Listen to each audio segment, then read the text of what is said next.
ത്രിയേക ദൈവത്തിൻ്റെ അതിപരിശുദ്ധ നാമം വാഴ്ത്തപ്പെടുമാറാകട്ടെ. പ്രഭാത വചനത്തിലേക്ക് ഏവർക്കും സ്വാഗതം. ഇന്ന് വിഷയമായി കൊണ്ടുവന്നിരിക്കുന്നത് ദൈവവചനങ്ങളെ ഉപമിക്കുന്നവ. ഇന്ന് നമുക്ക് ദൈവവചനത്തെ ഏതിനെയൊക്കെ കൊണ്ട് ഉപമിച്ചിരിക്കുന്നു എന്ന് നോക്കാം. ഒന്നാമത്തേതാണ് ചുറ്റിക. തകർക്കുന്ന ഒരു വസ്തുവാണ് ചുറ്റിക. യിരെമ്യാ പ്രവാചകൻ തൻ്റെ പുസ്തകത്തിൽ 23-ാം അധ്യായം 29-ാം വാക്യത്തിൽ ഇപ്രകാരം പറയുന്നു: എൻ്റെ വചനം തീ പോലെയും പാറയെ തകർക്കുന്ന ചുറ്റിക പോലെയും അല്ലയോ എന്ന് യഹോവയുടെ അരുളപ്പാട്. ഇവിടെ യിരെമ്യാ പ്രവാചകൻ നമ്മോട് പറയുന്നത് എൻ്റെ വചനം തീ പോലെയും പാറയെ തകർക്കുന്ന ചുറ്റിക പോലെയും അല്ലയോ എന്നാണ്. അതിനെ പാലിക്കാത്തവൻ്റെ അനുഭവം നമ്മോട് ഈ വേദഭാഗം പറയുന്നു. രണ്ടാമത്തേതാണ് പാല്. ഇത് പോഷിപ്പിക്കുന്ന ഒരു വസ്തുവാണ്. പരിശുദ്ധനായ പത്രോസ് പൊതുവിന് എഴുതിയ 1-ാം ലേഖനം 2-ാം അധ്യായം 1-2 വാക്യത്തിൽ ഇപ്രകാരം പറയുന്നു: ആകയാൽ സകല ദുഷ്ടതയും എല്ലാ ചതിയും വ്യാജഭാവവും അസൂയയും എല്ലാ നുണയും നീക്കിക്കളഞ്ഞ് ഇപ്പോൾ ജനിച്ച ശിശുക്കളെ പോലെ രക്ഷയ്ക്കായി വളരുവാൻ വചനമെന്ന മായമില്ലാത്ത പാൽ കുടിപ്പാൻ വാഞ്ചിപ്പീൻ എന്നാണ് ഇവിടെ പത്രോസ് പറയുന്നത്. ഇവിടെ പാലായിട്ട് വചനത്തെ കാണിക്കുന്നു. നാം അത് ഇപ്പോൾ ജനിച്ച ഒരു കുഞ്ഞിനെ പോലെ ജീവരക്ഷയ്ക്കായി വളരുവാൻ വചനമെന്ന പാൽ കുടിക്കുവാൻ വാഞ്ചിപ്പീൻ എന്നാണ് പത്രോസ് നമ്മെ ഉദ്ബോധിപ്പിക്കുന്നത്. മൂന്നാമത്തേതാണ് വാൾ. കുറ്റബോധം നൽകുന്നതാണിത്. എബ്രായർക്ക് എഴുതിയ ലേഖനം 4-ാം അധ്യായം 12-ാം വാക്യത്തിൽ ഇപ്രകാരം പറയുന്നു: ദൈവത്തിൻ്റെ വചനം ജീവനുള്ള ചൈതന്യമുള്ളതായി ഇരുവായ്ത്തലയുള്ള ഏത് വാളിനേക്കാളും മൂർച്ചയേറിയതും പ്രാണനെയും ആത്മാവിനെയും സന്ധിമജ്ജകളെയും വേർപിടിവിക്കുന്നതും വരെ തുളച്ചു ചെല്ലുന്നതും ഹൃദയത്തിലെ ചിന്തനങ്ങളെയും ഭാവങ്ങളെയും വിവേചിക്കുന്നതും ആകുന്നു എന്നാണ് ഇവിടെ പറയുന്നത്. ഇവിടെ എബ്രായ ലേഖൻ നമ്മോട് പറയുന്നത് ദൈവത്തിൻ്റെ വചനം ജീവനും ചൈതന്യമുള്ളതായി ഇരുവായ്ത്തലയുള്ള ഏത് വാളിനേക്കാളും മൂർച്ചയേറിയതും പ്രാണനെയും ആത്മാവിനെയും സന്ധിമജ്ജകളെയും വേർപിടിവിക്കുന്നതും വരെ തുളച്ച് ചെല്ലുന്നതും ഹൃദയത്തിലെ ചിന്തനങ്ങളെയും ഭാവങ്ങളെയും വിവേചിക്കുന്നതും ആകുന്നതുമാ എന്നാണ്. അതിനായി നാം പൂർണ്ണമായി ശ്രദ്ധിച്ച് അതിനെ വായിച്ച് മനസ്സിലാക്കുകയും അതിന് പ്രകാരം ജീവിക്കുകയും ചെയ്താൽ അത് ഒരു വാൾ പോലെ നമ്മെ ആക്രമിക്കുകയില്ല എന്ന് നാം മനസ്സിലാക്കേണ്ടതുണ്ട്. നാലാമത്തേതാണ് ജലം. ശുദ്ധീകരിക്കുന്നു. എഫേസ്യർക്കെതിരെ ലേഖനം നാം നോക്കുമ്പോൾ 5-ാം അധ്യായം 26 മുതലുള്ള ഭാഗം നാം വായിക്കുമ്പോൾ പരിശുദ്ധനായ പൗലോസ് ഇവിടെ പറയുന്നത് അവൻ അവളെ വചനത്തോടുകൂടി ജലസ്നാനത്താൽ വെടിപ്പാക്കി വിശുദ്ധീകരിക്കേണ്ടതിനും കറ ചുളുക്കം മുതലായവ ഒന്നുമില്ലാതെ സഭയെ ശുദ്ധവും നിഷ്കളങ്കവുമായി തനിക്ക് തന്നെ തേജസ്സോടെ മുന്നേറുത്തേണ്ടതിനും തന്നെത്താൻ അവൾക്ക് വേണ്ടി ഏൽപ്പിച്ചു കൊടുത്തു എന്നാണ് ഇവിടെ പറയുന്നത്. ഇവിടെ നാം കാണുന്നത് ജലത്താൽ ഉള്ള ശുദ്ധീകരണത്തെയാണ്. മനസ്സിനെ ശുദ്ധമാക്കി തൻ്റെ ഭാര്യയെ സ്വീകരിക്കുന്നതിനും അതുപോലെ തൻ്റെ ഭർത്താവിന് കീഴ്പ്പെടുന്നതിനും പൗലോസ് ആഹ്വാനം ചെയ്യുന്നതായിട്ട് നമുക്ക് ബാക്കിയുള്ള ഭാഗം വായിച്ചു കഴിഞ്ഞാൽ നമുക്ക് മനസ്സിലാകും. മുമ്പോട്ട് നമ്മൾ നോക്കിക്കഴിയുമ്പോൾ ജലത്താൽ ശുദ്ധമാക്കപ്പെടുന്നതിനെക്കുറിച്ച് നോക്കാം. നോക്കയുടെ കാലം ഒന്ന് നോക്കുക. ഉൽപ്പത്തി പുസ്തകം 7-ാം അധ്യായത്തിൽ അതിനെക്കുറിച്ച് വിവരിച്ചിട്ടുണ്ട്.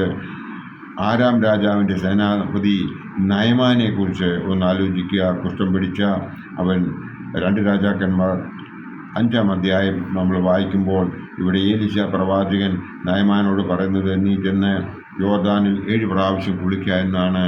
മൂന്നാമത് യേശു കുരുടനോട് പറയുന്നത് നീ ശീലോവാം കുളത്തിൽ പോയി കഴുകുക എന്നാൽ നീ ശുദ്ധമാകുമെന്നാണ് പറയുന്നത്. ഇവിടെ യോഹന്നാൻ ശ്ലീഹ ഇവിടെ രക്ഷാസുവിശേഷം 9-ാം അധ്യായത്തിൽ ഇത് പറയുന്നുണ്ട്. ബെഥേസ കുളത്തിനരികെ കാത്തുകിടന്ന രോഗിയെക്കുറിച്ച് ഒന്ന് ആലോചിച്ച് നോക്കിയേ.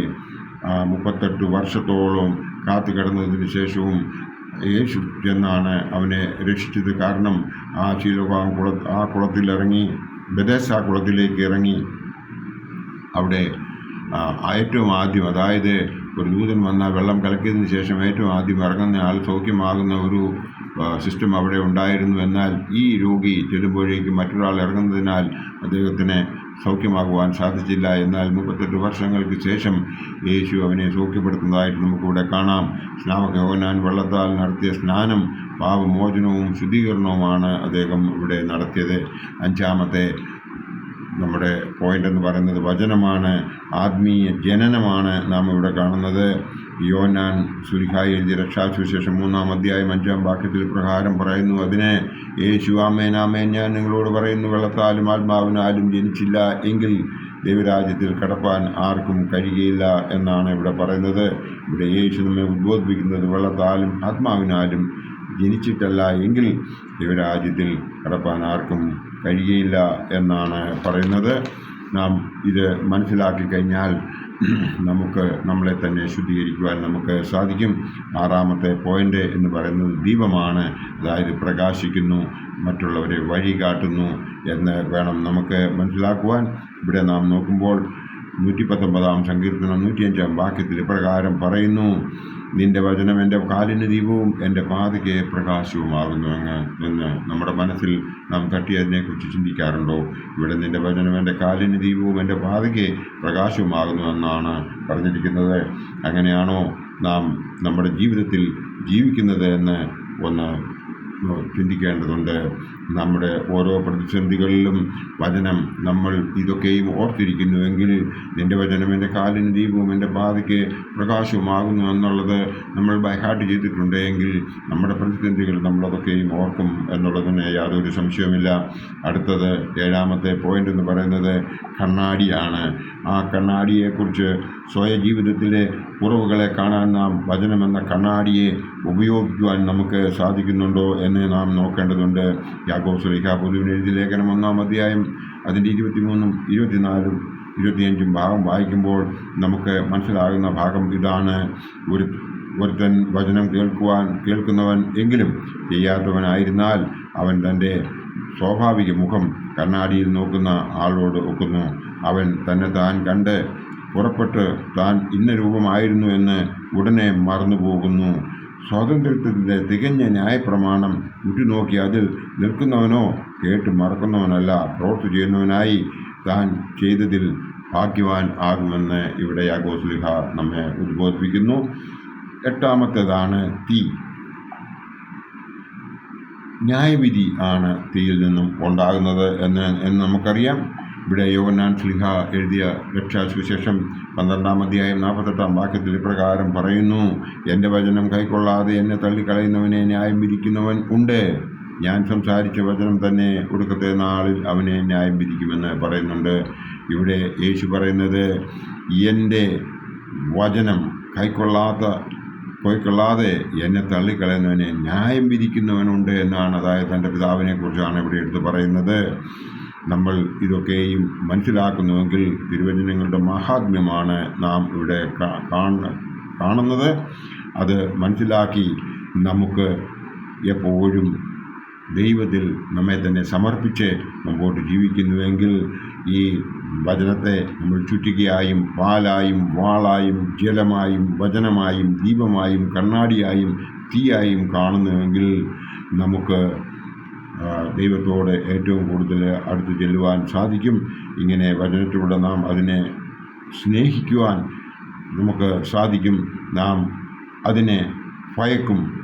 അതായത് നാം ചെയ്യുന്ന ഓരോ തെറ്റ് പ്രവൃത്തികളും നമ്മൾ ചിന്തിക്കുമ്പോൾ നമുക്ക് ഈ 8 കാര്യങ്ങൾ നമ്മുടെ മനസ്സിൽ ഓർമ്മയുണ്ടെങ്കിൽ നമുക്ക് ഒരിക്കലും തെറ്റ് ചെയ്യുവാൻ സാധിക്കത്തില്ല. യാതൊരു സംശയവുമില്ലാതെ നമുക്ക് ദൈവവചനത്തിൽ ഉറച്ച് അവൻ്റെ പാതയിലൂടെ ജീവിക്കുവാൻ നമുക്ക് സാധിക്കും. അങ്ങനെ സാധിക്കണമെന്നുണ്ടെങ്കിൽ നമുക്ക് കിട്ടിയിരിക്കുന്ന ആദാനമായ സമയത്തിൻ്റെ 10% ദൈവത്തിന് സമർപ്പിക്കുകയാണ് വേണ്ടത്. കർത്താവിൽ പ്രിയ വിശ്വാസികളെ, ഇന്ന് നാം കണ്ടതായ ഈ 8 വസ്തുക്കളായി നാം വചനത്തെ കാണുന്നുവെങ്കിൽ നാം നല്ലൊരു ക്രിസ്ത്യാനിയായി ബാക്കി ജീവിതം ജീവിക്കുവാൻ സാധിക്കും. ദൈവം നമ്മളെ എല്ലാവരെയും അനുഗ്രഹിക്കട്ടെ. എൻ്റെ വാക്കുകൾ ഇവിടെ ഉപസംഹരിക്കട്ടെ. നന്ദി, നമസ്കാരം.